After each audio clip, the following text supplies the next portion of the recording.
So this level was made in about 2 months total using Valve's Hammer editor. This level was made for people who played the Half-Life Alyx campaign and just wanted more, so I wasn't attempting to teach players how the mechanics of the game worked, merely provide new scenarios for the player to overcome. My primary focus was level design and gameplay. I wanted to create interesting scenarios and unique encounters that differed a bit from those seen in Valve's campaign. I also paid extra attention to making the spaces highly interactive, as the lack of interactivity is especially noticeable in virtual reality and really hurts the moment-to-moment gameplay, making for a less engaging experience. I tried to make the objectives obvious to the player with a combination of green lighting and logical prop placement, such as a cable traveling from a combine fence to the console where the shutoff switch is located. For most scenarios, I immediately showed the player the gate, that is the obstacle blocking the progress, and left them to find the key, or the solution to getting through said obstacle. The player's first objective is to disable the combine fence seen at the start of the level. There is a white cable which is very visible starting from the fence and leading to a small structure at the end of the room. There's a few threats lurking around, but nothing the player can't handle as long as they pay attention and keep their distance. The level as a whole is fairly linear, and while the objectives themselves are not too complicated, completing those objectives was meant to be a bit challenging and encouraged the player to approach them cautiously and consciously avoid getting caught off guard.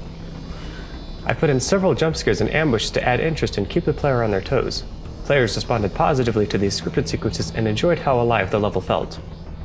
I leaned into the scale and verticality that VR excels at by having the player ascend multiple floors and filling a large space with combine machinery, cables, and catwalks overhead. Once the player reaches this small structure where the cable has led them, the blind zombie Jeff smashes through the door. This is a nice jump scare, and it's especially impactful in VR.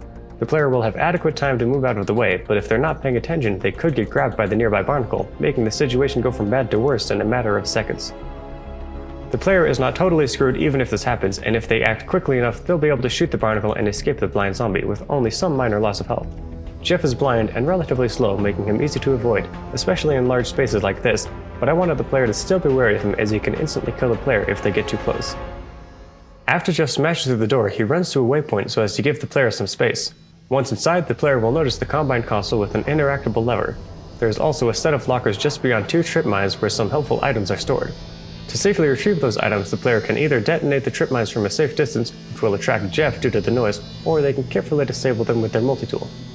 After pulling the lever, the combine fence is disabled, which is signaled to the player by a sound effect and several lights in the area shutting off. If I were to give this section another pass, I could see another gameplay opportunity here where the player has to avoid Jeff in the dark as they make their way back through the room. The trip back is pretty straightforward, but one final potential occurrence in this section of the level can happen if the player retrieves the health station vial from the locker and places their hand in the machine.